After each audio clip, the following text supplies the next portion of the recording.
Indignante. Y ahora nos vamos al tema económico, que les habíamos prometido que íbamos a hablar de esto, pero de una manera bastante sencilla. Aunque el tema es complicado, es importante que veamos lo que está pasando con los gastos que se están impulsando desde el Congreso de la República. Seguimos con el Congreso y estamos acompañados de Diego Macera, director del Instituto Peruano de Economía y miembro del Consejo Fiscal. Buenas noches, señor Macera, ¿cómo está? Buenas noches, Sol. Vamos a mostrar un cuadro para que la gente vea claramente qué ha pasado con esto. ¿Qué sucede mientras aparece el cuadro? Lo que pasa es que al Congreso se le ha dado por dar leyes que generan gasto. Y esto es lo que teníamos en los años anteriores. ¿Qué nos puede decir? ¿Qué nos muestra este cuadro? A ver, este cuadro se ha preparado desde el Consejo Fiscal, cual formo parte. La idea es mostrar la dimensión de las normas que ha ido aprobando este Congreso que tienen un impacto fiscal negativo, es decir, o generan mucho más gastos para el gobierno o reducen ingresos. Entonces lo que vemos es que en congresos anteriores, los periodos 2006-2011, 2011-2016, 2016 hasta el 21, tenías más o menos 70 normas que tenían algún impacto negativo en este sentido, el fiscal.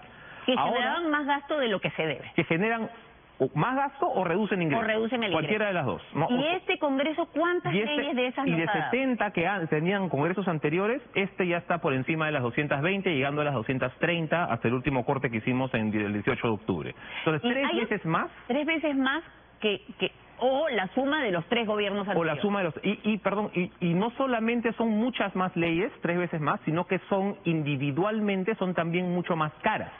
Ah, claro, porque ¿cuánto generaban aproximadamente los gastos de estos gobiernos? Podrían haber sido 500 millones de soles, o sea, podrías haber tenido normas que eran 50 millones por aquí, 100 millones por allá, que por supuesto que son plata, es mucha plata, pero no ni de cerca las dimensiones de las que estamos hablando hoy día. ¿Y este Congreso cuánto dinero extra nos va a costar? Podrías estar hablando de 35 mil millones de soles, o sea, porque estás hablando de normas... 35 mil millones de soles que generan sus iniciativas legales. Correcto. Y antes tú decías normas que te podían sumar 50, 100 millones. Ahora estás hablando de normas que te suman como nada 2.000, 3.000, 5.000. O que te restan. O que te restan ingresos y que simplemente no entran en el presupuesto. Y eso es lo que se trata de alertar desde el Consejo Fiscal. Ahora bien, tenemos otro cuadro que creo que nos va a permitir ver algo que también es importante conocer. Y es ¿en qué quieren gastar estos congresistas? ¿O en qué se dice que se debe gastar?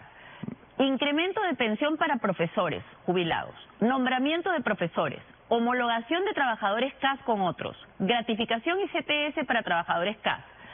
Nuevos gastos. Por ejemplo, el último justamente entra en lo que decía antes, es menores ingresos.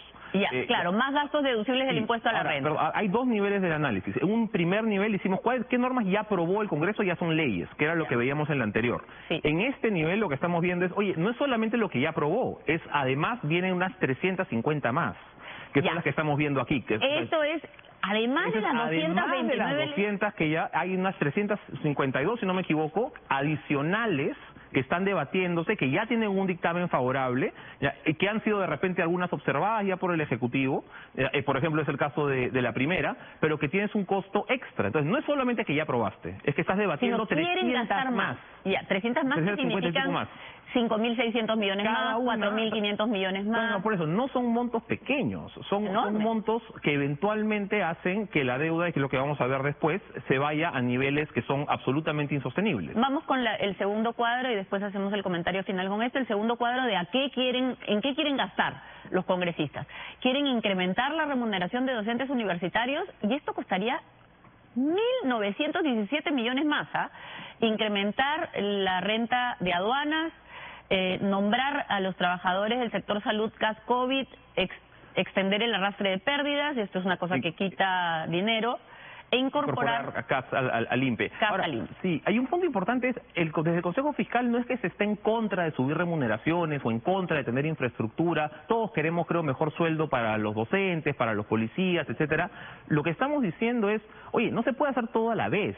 No, y vas a gastar, hay que hacerlo de forma ordenada, justa, ¿no? Porque hay otras prioridades también. Exacto. Lo que tú gastas aquí no lo vas a gastar allá. Porque, por ejemplo, hemos visto que la mayor parte de normas son para los profesores, que no tenemos obviamente nada contra los profesores, por supuesto que no. Hay profesionales en todas partes ¿Y por qué tienen este beneficio? O cuando se trata de exoneraciones, porque usted me decía al comienzo que no solo es gastar más, sino que el Congreso ha dado normas que le quitan ingresos al Estado a través de exoneraciones. Correcto, son dos caras de la misma moneda, ¿no? Entonces tenemos exoneraciones que van desde la parte agraria, de la parte turística, de la parte de zonas económicas especiales, hoteles y restaurantes. Entonces hemos... Pero, por ejemplo, solo en la agroexportación se dijo mucho en ese momento, son miles de millones que va a dejar de recibir el Estado si se mantiene esa exoneración. Sí, y no son una. Entonces, mira, una de repente puedes centrarla, puedes ajustar en alguna parte del presupuesto para que encaje. Pero cuando ya tienes esta mar de normas, es imposible. Y un punto rápido aquí es,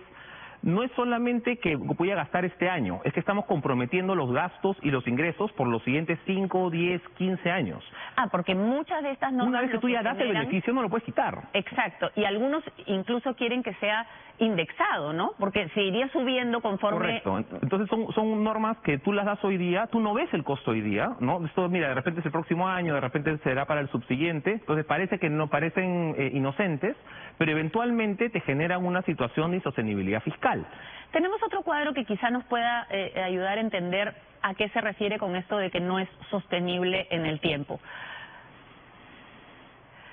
Acá, por ejemplo, usted nos dice que si todo se hubiera mantenido de acuerdo a la proyección que se había hecho hasta agosto del 25, ¿qué pasaba? Esto es lo que dice el Ministerio de Economía y Finanzas que debería pasar, ¿no? Esto es lo que presenta el marco macroeconómico multianual, lo presenta todos los años. Dice, oye, la deuda del Perú, esto es la deuda, cuánto debe el Perú, va a empezar se mantiene o incluso debería empezar a bajar, ¿no? Eso es lo que dice el MEF, lo que proyecta que va a suceder.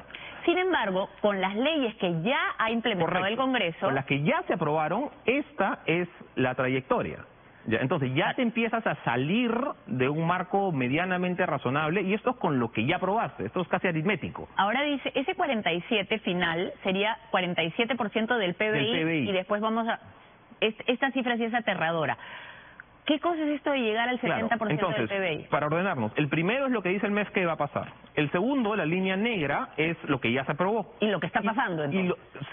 Eso ya está en ley. Sí. Y lo tercero es, ¿qué pasa si se aprueba lo que está en debate hoy día con dictamen favorable, no de repente observado por el Ejecutivo, pero que se puede insistir? O sea, esas normas que todavía están 300 y pico dando vueltas en el Congreso, con eso llegas a más del 70%. Es más que duplicas el nivel de deuda que tienes hoy día. Ahora, para ponerlo en términos simples, para las personas que no son economistas y de repente están viendo estos cuadros y dicen, bueno, yo no entiendo nada, o totalmente legítimo, imaginemos que el Estado es una persona y tiene una deuda. Le dicen a uno no puede comprometer todo su patrimonio en deudas, es decir, si una persona gana 10, no debería gastar más de 3 en pagar sus deudas. Es más o menos Eso es lo que dicen los expertos. Por ejemplo, si usted tiene una hipoteca, no debe usar más de 1/3 de su remuneración para pagar la hipoteca. Lo que nos está diciendo acá es que el Estado está estaría comprometiendo, gracias al Congreso, el 70% de sus ingresos. Del PBI. Del PBI. El 70% del PBI. De su producción. Sí, de la producción del país yo debo 70%. Ahora, alguien me dirá, oye, pero hay otros países que deben también 70 y, no sé, pues Brasil, ¿no? Tienes otros países en la región. Ok, el problema es que en el Perú además recaudamos poco. ¿Ya? El Perú, por informalidad, por baja productividad, por lo que quieras, pero es el país que no tiene muchos ingresos. Entonces, ¿de dónde sacamos? ¿De dónde sacamos para pagar esto? ¿Ya? O sea, por un lado, lo que vas a tener que hacer es buscar dónde ajustas. Voy a tener que buscar ajustar transferencias a programas sociales, voy a hacer de repente menos infraestructura, voy a tener que emitir más deuda, ¿no? Y con eso los intereses van a ir subiendo y los intereses de todo el Perú van a seguir subiendo. En otras palabras, esto se va a pagar en cosas concretas como menos escuelas, menos hospitales, menos programas sociales a la larga. Porque estoy quitando plata que iba supuestamente aquí y poniéndola en lo que hoy han dicho los congresistas que debería ser la prioridad. Y además es plata que no tenemos. Ese es o sea, vamos a tener que pedir prestado para pagar. Y si regresamos a las iniciativas, los congresistas lo que quieren es que pidamos prestado para que ellos puedan, vamos a ponerlo en términos simples, cumplir con su clientela siendo sus votantes, digamos.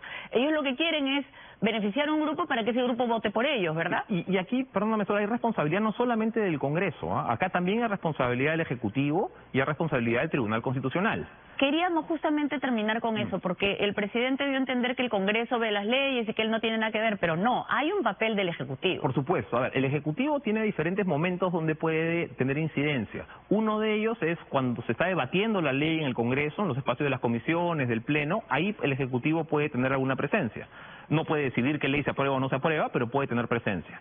El segundo momento es una vez que la ley ya se ha aprobado por el Congreso, el Ejecutivo puede observarla. Y lo que decíamos en el Consejo Fiscal es la mayoría de normas que tienen impacto fiscal negativo, estas de acá, estas verdes, estas negritas de acá, no las ha observado el Ejecutivo, las ha dejado pasar. O sea, las que se vienen las podría y las debería observar este Ejecutivo. Por supuesto. Y además, en tercer nivel, una vez que el Congreso te puede insistir, y este Congreso ha estado insistiendo además mucho más que en congresos anteriores, podría llevarla al Tribunal Constitucional. ¿Por qué? Y esta parte es indispensable. Y con eso terminamos. Porque el Congreso no debería tener iniciativa de gasto. El Congreso no tiene iniciativa de gasto. El Tribunal Constitucional, sin embargo, ha abierto una compuerta en el artículo 79, ya que le permite al Congreso tener iniciativa de gasto en años subsiguientes. Pero eso está mal. Ya, eso tiene que corregir. Y eso lo tiene que hacer el Ejecutivo. Esa es la madre del cordero. Alguien tiene que plantear una demanda de constitucionalidad. El Consejo Fiscal no puede. Debería hacerlo el Ejecutivo. El primer ministro ya se ha mostrado interesado y ojalá siga por esa ruta.